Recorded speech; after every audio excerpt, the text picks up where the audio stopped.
Ой, пошла! Вон еще! Вон еще!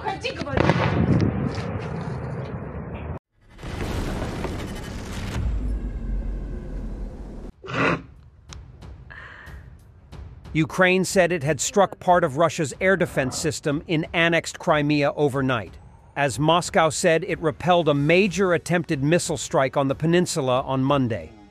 Kyiv has increased attacks on the Black Sea Peninsula, annexed by Moscow in 2014, since it launched a counteroffensive against Russian forces earlier this year. Ukraine has regularly targeted Russia's Black Sea Fleet in Crimea, going back to its sinking of the Russian flagship Moskva. The armed forces successfully hit a strategic object of the air defense system on the western coast of occupied Crimea, the Ukrainian Armed Forces Stratcom unit said on social media. According to the independent Russian language, Lviv-based media Astra, the missile attack was on Oct 30 at 3 a.m. near the village of Olenivka in the Black Sea region of the Crimean Peninsula. The attack targeted the location of a missile and anti-aircraft regiment of the Russian Defense Ministry.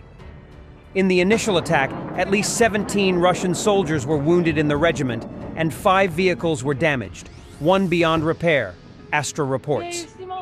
Around the same time, the Russian news site RIA Novosti wrote that 2 Ukrainian uncrewed boats were spotted in the Black Sea.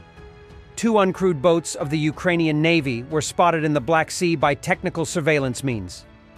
The area where the unmanned boats were spotted was hit by fire, the Russian Ministry of Defense reported.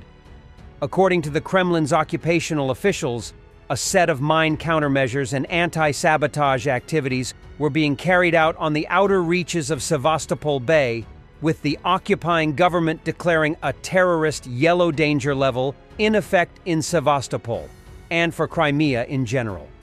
The Russian-appointed Sevastopol head occupation official Mikhail Razvozhayev said that at about 3 a.m., according to preliminary data, Black Sea Fleet ships were firing at seaborne drones. Later, at 7 a.m., Razvozhayev said that Russian troops were using camouflage smoke equipment. If you see smoke in the area of the inner raid and the northern bay, it is the military using service camouflage. I remind you that the smell is unpleasant, but it is absolutely safe, added the governor of Sevastopol. Later on Monday, Russia said its air defenses had successfully shot down 8 Ukrainian missiles fired at the peninsula. An attempted attack by the Kyiv regime with 8 Storm Shadow cruise missiles at targets on the Crimean Peninsula was stopped, Russia's defense ministry said. As a result of air defense systems repelling the attack, all missiles were shot down, it added. According to preliminary data, the military shot down 2 aerial targets over Sevastopol, the Sevastopol governor said at noon in a telegram message. 1 person was injured from falling debris, the Russian-installed Razvozhayev reported. Russian military bloggers had overnight reported Ukraine was stepping up its attacks on the peninsula. The influential Rybar Telegram channel, which is close to the Russian military, said Kyiv had launched a combined attack. It alleged Ukraine had launched 2 U.S. ATACMS missiles, which fell near the village of Olenivka, on the western coast of Crimea. Rybar said Russian forces were not able to down the missiles, but thanks to measures taken earlier, there was no serious damage. The social media account alleged that half an hour later, Black Sea Fleet sailors discovered 3 Ukrainian naval drones near Sevastopol. Rybar said one of them was destroyed, while another 2 tried to enter the Bay of Khersonis before being shot at and sunk by Russian forces. During the previous evening, the partisan organization of Ukrainians and Crimean Tatars Atesh published these cryptic words: "We are working, silence."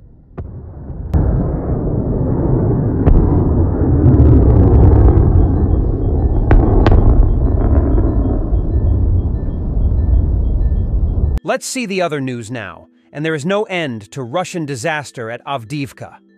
Russian reporter Filatov, who is present in the Avdiivka frontline, explains what went wrong.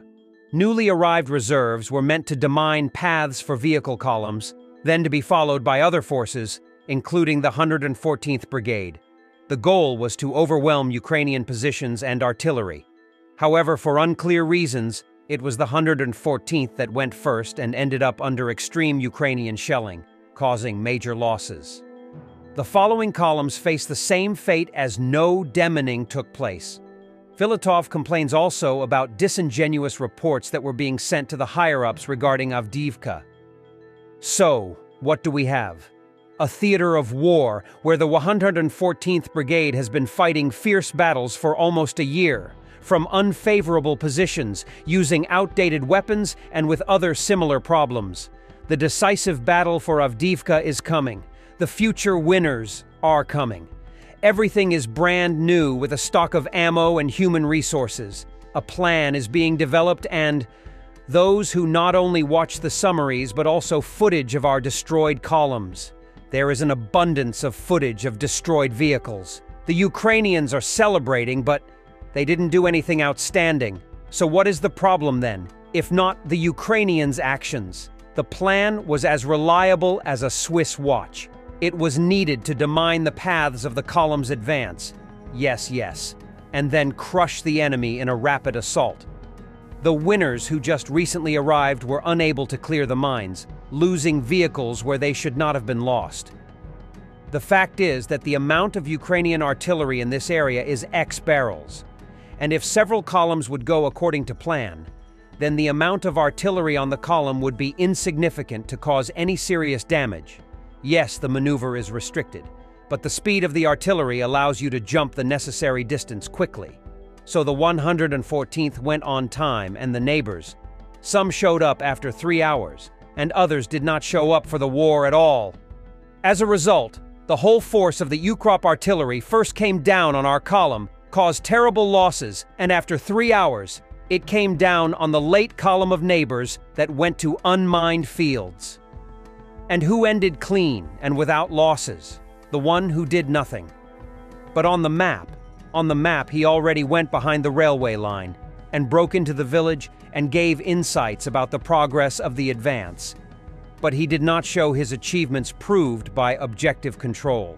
Liars and cowards, that's who is to blame for the negative success of the first stage of the operation. And right now, the Ukrops are using the positions taken by the neighbor to try and get back the railway line. All coincidences are not accidental. The necessary information is available. This is the obvious thing that even I understood, being at the theater and adjusting one of the guns.